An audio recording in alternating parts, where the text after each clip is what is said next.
I'm David Griffin. It's the 24th of October 2018 and I'm here at Matlock Cricket Club, part of the Heritage Oral History Project, and we've got some special guests with us today, and I'm going to hand over to Steve to introduce himself and also our guest. Hi, well I'm Steve, a part-time historian, part-time player at Matlock Cricket Club. I've been down here since about the year 2000. Seems a lot longer, but 18 years of good service, I'd like to think. I'm with Mrs. Margaret Ellis. Margaret now lives at Huthwaite, and many years ago, back in the 1920s, her father, Jimmy Simmons, used to play for Matlock for about 6 years. Can you tell us anything about your early recollections of cricket, Margaret?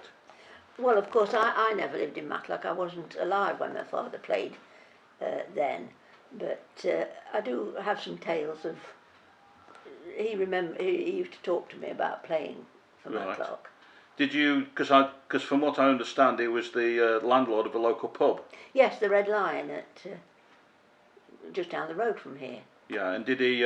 Was he a publican for many years? No, he did a stretch at. That sounds like a prison sentence. he did a spell at Matlock, yeah, at the Red Lion, and then he moved out of the business, and then he went in again at Plesley and kept the Red Lion at Plesley. Right.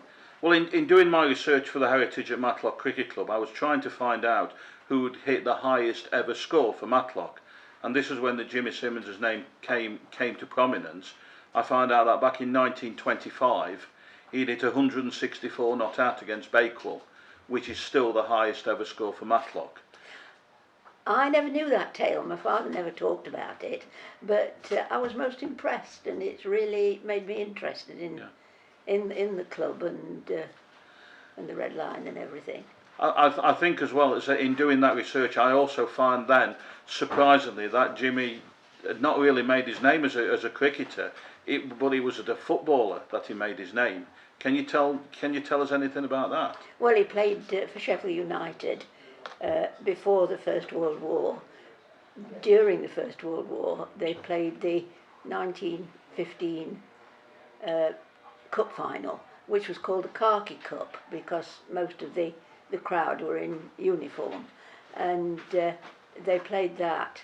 And he scored the first goal, and they won the match, and so we've got a cup medal, which Sheffield United invited me and the rest of the family to see in 2015 when it was the 100-year celebrations, and the cup medal's now in the museum at Sheffield. I bet that was quite moving, wasn't it? It was very moving. I think the most moving thing was they've got the original ball that was used in the match.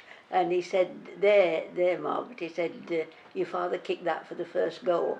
And both my son and my daughter both said how moved they were by that. Yeah. And as I said, after the match, because it was wartime, were there any celebrations back in Sheffield? No, they were told, and on the photographs they weren't to celebrate, they weren't to smile, they were to take it seriously. They were all came back home by train to Sheffield, and they were met by taxis and taken to their own home. And there were no celebrations until, I think, 1920. 1920, 5 years after the FA Cup final, was there a civic celebration? But they did keep the cup for longer than anybody else has had it. That's true. So he played, from what I understand, he played 209 times or 207 times to Sheffield? Oh, I don't know. Yeah, there you are, you see. Yeah. But then he moved from Sheffield to West Ham.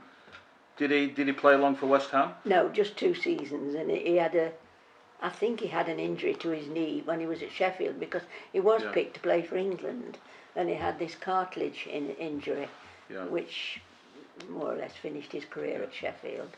And did he? We're talking back times at the Great War. Did he serve in the Great War? Yes, he was in the Royal Flying Corps. Is this the picture? That's the picture with Royal Flying Corps on his uniform, and he served. That's a picture of Jimmy. He was down in Dorset, and I've got a medal that he won there for playing football. Is this the medal we? Yeah. I show you now. This has got, if you can see, this is head of the RAF, and on the back, I'll read it to you. It says, if my eyes are any good, it says Air Mechanic FC J.W. Simmons, winner 1918 to 1919. I've recently written to the archivist at Blandford Forum, and I'm trying to find out a little bit more about that as well. And there's another medal here, and as I said, I've looked at it prior to setting this filming up. It says Division 1 runners-up 1922 to 23. Now this will be the time that Jimmy was at Matlock. I'll just show the medal up there. It's a gold medal. Jimmy, from what I understand, Jimmy played at Matlock once the First World War had finished, and he was instrumental in the setting up of the club. Again, after the First World War. Did he talk of that? No, not a lot. It was in quite a lot of these papers. It says he was a very modest man, and I think he was. He didn't talk much about his exploits, which I'm sorry that he hadn't. Yeah. But I've also got a medal that he played for Tibshelf in, I think, 1912, and then he played for Plesley in the after he left Matlock. So he had quite a long span of playing cricket. I think is that 1932? Yeah, the medals date from 1910 to 1932. So you were born when, Margaret, if you don't mind my asking? 1928. I've just had a wonderful celebration of 90 years. 90 years. Yes. So Jimmy was still landlord to pub then, was he? After he'd finished his playing. So where were you born? Were you born in Matlock or nearby? No, if you take 90 years from now, it's 1928, and he'd left by then. Where did he go to after Matlock? He went to Blackwall. Okay. He kept a beer off actually at Blackwall. Yeah, and after that, did he retire? Did he live locally when he retired? Well, he went to a lot of places. He went to Long Eaton. Then, in later life, they moved to Mablethorpe, and he lived there for some years. But then they didn't really settle, so he came back to his home ground of Sutton in Ashfield. Yes. Again, in sort of checking our heritage, it said that upon leaving Matlock, Jimmy had created such a good impression as a player that the club together to buy him a leather cricket bag.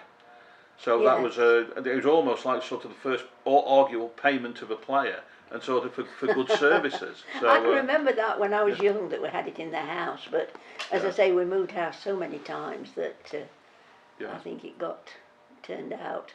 Yeah, so I've got a couple of pictures of Jimmy as the footballer. If you can see that, this is in the red and white of Sheffield United, and I think Jimmy played from, when was it, 19. He certainly finished as the start of the First World War, didn't he? But yes, he played from about 1908, I think. What I got, like that. So we'd be playing cricket and football at the time together.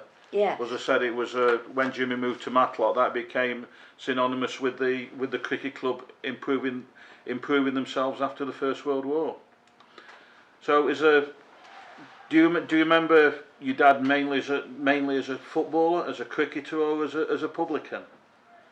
I suppose mainly as a cricketer, because he was always interested in cricket. After he left Sheffield United, he never went to see football matches, but he all his life he went to see cricket matches. Right. Were they often cricket clubs he'd played for, or did he just like to go and see a game of cricket? No, he went to local clubs in Sutton in Ashfield, and he used to go to was it Queen's Park at Chesterfield? Queen's Park at Chesterfield, yes, yeah. He liked their ground. He thought it was lovely ground. Yeah.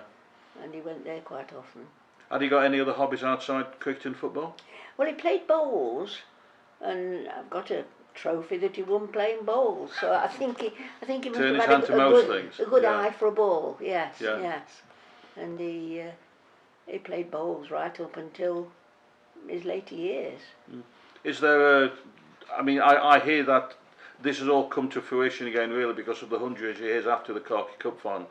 I hear that Sheffield United got in touch with you and sort of made you very welcome. Is that Yes, so? they did. They invited us to their 100-year celebration, and the only other person they could trace was a daughter of a former player, and they knew lots of grandchildren, but we were the only two actual children that they could trace. And they really made us very welcome and gave us a lovely time. Well, it was through Sheffield United that, as you know, I got the information to finally contact you, and I said, do you now that you've been down and seen where your dad used to play, do you do you almost sort of, does it, although you never saw him play it, does it sort of come back to you a little bit, that this is where your dad did play cricket? Yes, yes.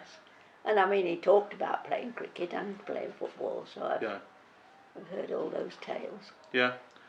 As I said, well, thank you for coming down. As I said, at any time you come down, you know you'll be made most welcome. Well, thank you very much. We have been. They brought me here. The children did when it was my 90th birthday in August, and we came in the afternoon and watched some of a match, and we were made most welcome. Good. I said I'm not too sure if we won that day, but whether or not you're a good omen or not, who knows? I don't think you were winning when we left. Okay. Well, thanks. As I said, thanks again for your time. Thanks for coming down. As I said, you know, hopefully we'll see more of you next summer. I'd like to thank you both. Thank you, Steve, and also to Mrs. Ellis. I hope my power of recall and memory is as good when I'm 90. Thank you both. Thank you.